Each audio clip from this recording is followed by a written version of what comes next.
안녕하세요. 호주 생활 및 유용한 정보를 제공하는 톡 로여즈입니다. 오늘 주제는 내 집 마련인데요. 호주에서 내 집 마련을 가로막는 가장 큰 장벽은 무엇일까요? 바로 집값의 20%나 되는 보증금 모으기입니다. 그런데 만약 단 2%의 현금만 가지고도 나머지 부족한 돈을 정부가 대신 내준다면 어떨까요? 세상에 없을 것 같지만 바로 쉐어드 에퀴티 스킴, 공유 지분 제도입니다. 오늘 저희는 이 제도의 달콤한 유혹 뒤에 숨겨진 치명적인 조건들을 파헤쳐 보겠습니다.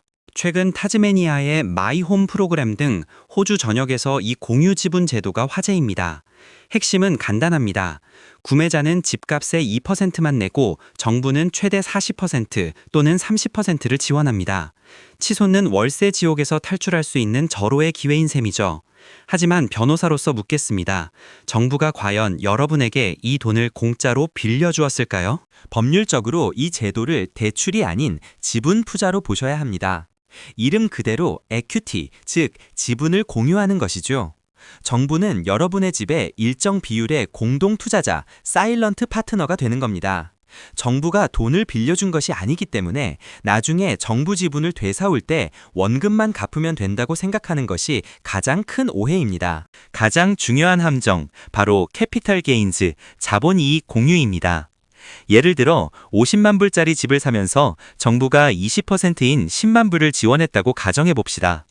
5년 뒤 집값이 100만 불이 되었다면 여러분이 정부에 갚아야 할 돈은 원금 10만 불이 아닌 상승한 집값의 20만 불이 됩니다.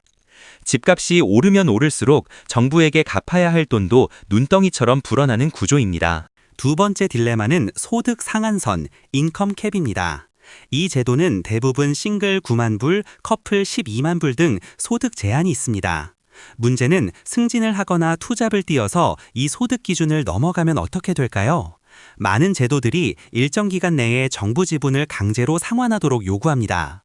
열심히 일해서 연봉을 올리는 것이 오히려 빚을 갚도록 강요하는 페널티가 될 수 있는 아이러니한 상황입니다. 세 번째 함정, 리노베이션입니다. 내 돈 들여서 집을 고쳤는데 그로 인해 집값이 올랐다면 이 상승분도 정부와 나누어야 할까요? 단순한 페인트 칠이나 카펫 교체 같은 유지 보수는 가치 상승을 분리하기 어렵습니다. 결국 내가 들인 돈으로 집값이 오르고 그 오른 값의 40%를 정부가 가져가는 꼴이 될 수 있으니 계약서상 구조적 개선의 정의를 현미경처럼 들여다보셔야 합니다. 그럼에도 이 제도는 분명 기회입니다. 다만 전략적으로 접근해야 합니다.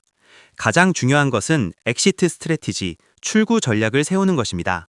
집값이 폭등하기 전에 5년 안에 연봉을 올려 리파이낸싱을 통해 정부 지분을 갚아버리겠다는 구체적인 로드맵이 있어야 합니다. 정부가 평생 공동투자자로 남을 수는 없습니다. 오늘 내용을 정리하면 이렇습니다. 쉐어드 에퀴티는 월세 지옥을 탈출하는 사다리가 될 수 있지만 집값이 오를 때 그 수익을 정부와 나눠야 하는 공동투자 계약입니다. 호주에서 내 집 마련을 꿈꾸시는 분들, 알고 서명하는 것과 모르고 서명하는 것의 차이는 수만 불의 차이입니다. 여러분의 성공적인 내 집 마련을 응원하며 지금까지 톡을 로여즈였습니다. 감사합니다.